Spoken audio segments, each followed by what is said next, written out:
Blue rising India पर मैं हूँ आपके साथ आस्था तिवारी। जब हम नायकों की बात करते हैं तो हम सभी के जहन में सबसे पहले हिंदी फिल्म के कलाकार, जाने माने लोगों के नाम ही जहन में आते हैं। मगर आज हम बात कर रहे हैं उस नायक की जिसने देश प्रेम के खातिर अपने जीवन को समर्पित कर दिया इस देश के लिए। विश्व के इतिहास के पन्नों में स्वर्णिम अक्षरों में उसका नाम अंकित हुआ। इतना ही नहीं, वो नायक जिसे अनगिनत नामों से भी जाना जाता है। 23 जनवरी 1897 ये वो दिन जिसे वाकई अंकित कर दिया गया इतिहास के पन्नों में, क्योंकि इसी दिन तुम मुझे खून दो मैं तुम्हें आजादी दूंगा, ये नारा बुलंद करने वाले महान क्रांतिकारी सुभाष चंद्र बोस जी का जन्म हुआ। और उनकी 125वीं जयंती पर क्या कुछ खास करने वाली है केंद्र सरकार, या फिर ये कोई रणनीति की है तैयारी? ये सारी चीजें हम जानेंगे इस खास रिपोर्ट में। उसके साथ ही साथ हम ये भी जानेंगे कि किस तरह से और कैसे थे हमारे नेताजी। कहते हैं कि कुछ कर जाने की अगर दिल में तलब हो तो बस उसके हौसले को एक चिंगारी देने की जरूरत होती है। जालियांवाला बाग कांड नेताजी के लिए एक ऐसी चिंगारी का काम कर गया जिसकी वजह से वो इस कदर विचलित हो गए कि वह आजादी की लड़ाई में कूद पड़े और देश को आजादी दिलाकर ही माने। 23 जनवरी को देश स्वतंत्रता संग्राम के महान सेनानी नेताजी सुभाष चंद्र बोस की जयंती पर उन्हें नमन करेगा। देश के लिए अपने आप में समर्पित करने वाले, या यूं कहूं देश को अपने आप को समर्पित करने वाले नेताजी आज भी लोगों के दिलों में जिंदा हैं। भारत के इतिहास में स्वतंत्रता संघर्ष के लिए दिया गया उनका महान योगदान अविस्मरणीय है। जिसने अपनी मातृभूमि की खातिर सब कुछ त्याग दिया था, वो हमेशा हिंसा पे भरोसा करते थे और ब्रिटिश शासन के खिलाफ भारत की आजादी के लिए द्वितीय विश्व युद्ध के दौरान बड़ी हिम्मत से लड़े थे। नेताजी 1920 और 1930 के दौरान भारतीय राष्ट्रीय कांग्रेस के स्वच्छंद भाव युवा और कोर नेता थे। वो 1938 में कांग्रेस अध्यक्ष बने, मगर महात्मा गांधी के साथ कुछ राजनीतिक मतभेदों के कारण उन्होंने 1930 में कांग्रेस अध्यक्ष होने के बावजूद कांग्रेस पार्टी को छोड़ दिया। नेताजी के विषय में अनगिनत किस्से हैं जो हर किसी को देश प्रेम की परिभाषा सिखा जाते हैं।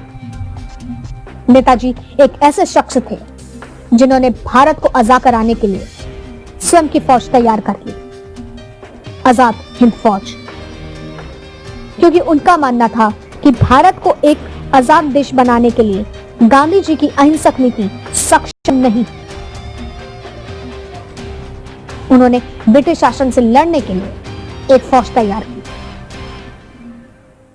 और वही फौज थी आजाद हिंद फौज।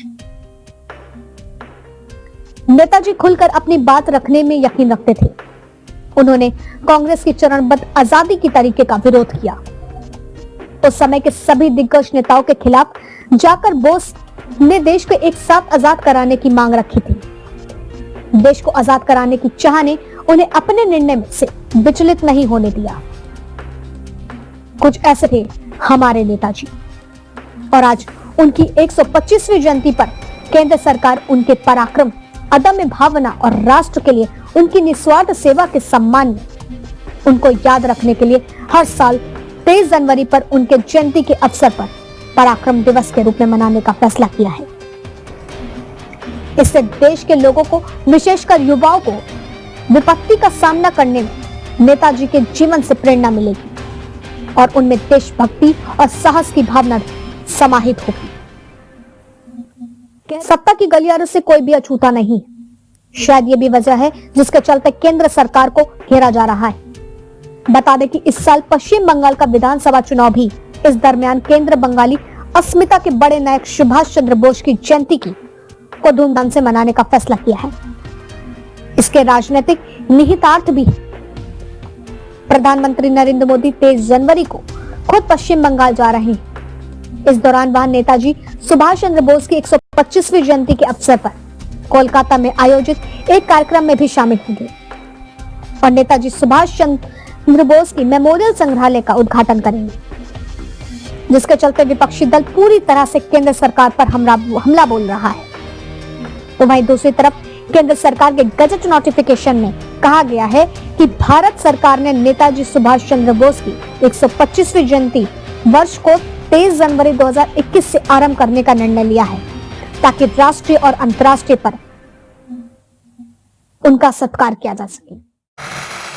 तो ये थी हमारी खास रिपोर्ट, जहां हमने जाना किस तरह से पराक्रम दिवस के रूप में मनाएगी पूरी दुनिया नेताजी की जयंती को और उनको याद करेगी। वजह कुछ भी हो, लेकिन देश की जनता के लिए नेताजी के प्रति बहुत ही निस्वार्थ प्रेम है, जिसके चलते इस दिन को और भी खास बनाने के लिए पूरी दुनिया, हमारे देशवासी उत्साहित है, क्योंकि इसी तरीके से हमारे जहन में और हमारे दिल के अंदर तक उनकी यादें, उनके द्वारा किए गए देश के लिए काम, तो वही देश प्रेम जिंदा रहेगा।